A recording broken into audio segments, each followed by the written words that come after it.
children. Today we are going to start the new lesson, and the new lesson is Unit 6, and the topic is Qaid's vision and Pakistan. Now, when you look at the word vision, vision means his thoughts, his imagination, and his intelligence from the vision of Pakistan. What did he get? For what his life was spent? Most of his life was spent in struggle to achieve an independent Pakistan state for the Muslims of subcontinent.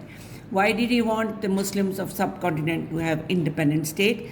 Because about 20% of the Muslims in India only 20% of the population was Muslim, while 80% were non-Muslims. And when you are living about the majority of non-Muslim, your faith is in danger, your culture is in danger, and you cannot live according to your religion. For instance, you can look at Kashmir. What is happening there? Because only a small portion of India has got majority Muslims and majority of the minority Muslims, while majority of the Indians, they are in the government. When they are in the government, they will pass laws which will suit the Hindu culture, not the Muslim culture.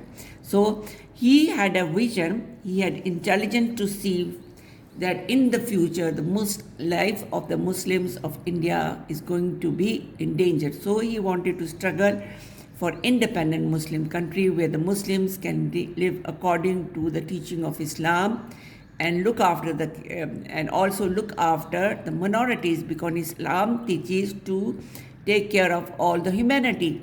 So that's why his all life was spent in struggle to get independent Muslim. He was not narrow-minded like most of the people, politicians at these days. You find when they come to power, they want to do is to hoard money and take money outside and make their children live happily, while only the sincere, the patriotic Pakistanis will think about Pakistan. So when you look at the questions, what do we understand about the text from the given title and the picture? Share the information you already have about Quaid-e-Azam. So these questions, both of them are related to each other, while the third one is, what was Quaid's role in the freedom movement of Pakistan? This is a little different, so this thing we'll do afterward because it is connected with the text. After reading the text, we'll do that. But today we are going to do these two questions because they are general questions. So I'll like to do this first orally with you, and I'll give you the written, and you can write it down in your copies. Now, the Qaid was a man of strong faith and belief. His golden motto was, what was his golden motto? Everybody knows. The golden motto was faith, unity, and discipline. Why did he want to have faith? Because he wanted Muslims to believe that there is going to be an independent state where they can live happily. And that's why we have to have faith in Pakistan. It has come to stay, and it has to stay. Without that, Muslims will not have a peaceful life in subcontinent. So discipline, they have to be disciplined. Disciplined how? They should be patriotic, they should be disciplined, they should be caring for each other, they should be good Pakistanis, and they should discipline themselves according to the according to teaching of Islam, and at the same time they should take care of their country. So they have to be disciplined, and then they have to be united. You cannot have people saying Balochistan is more important than Pakistan, or you can say Punjab is more important than Pakistan.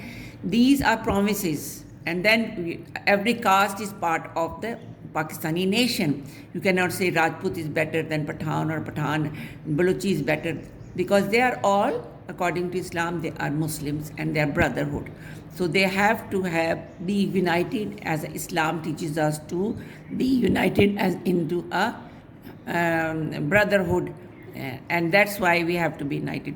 So that's why this was the motto which Quaid-e-Azam gave us. When you look at Quaid-e-Azam, you remember the motto straight away.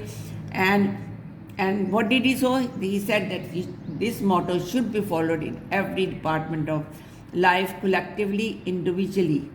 He advised the youth. What was his advice for the youth? That was to work, and work to become progressive nation. Without hard working of the nation, it is the nation which makes a country or destroy the country. The country is a piece of land, but if the nation is strong, they can take the country to the height of prosperity.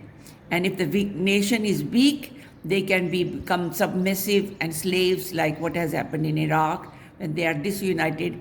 So what happened, that other powers will come and capture it.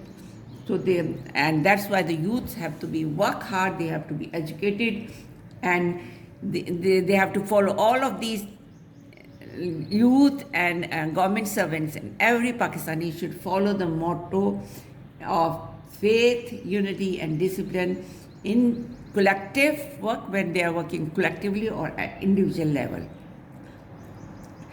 so that Pakistan becomes progressive. Third is, we have forgotten that we have to always remember that Pakistan comes first. Your own interest is not so important, but the interest of the country is more important.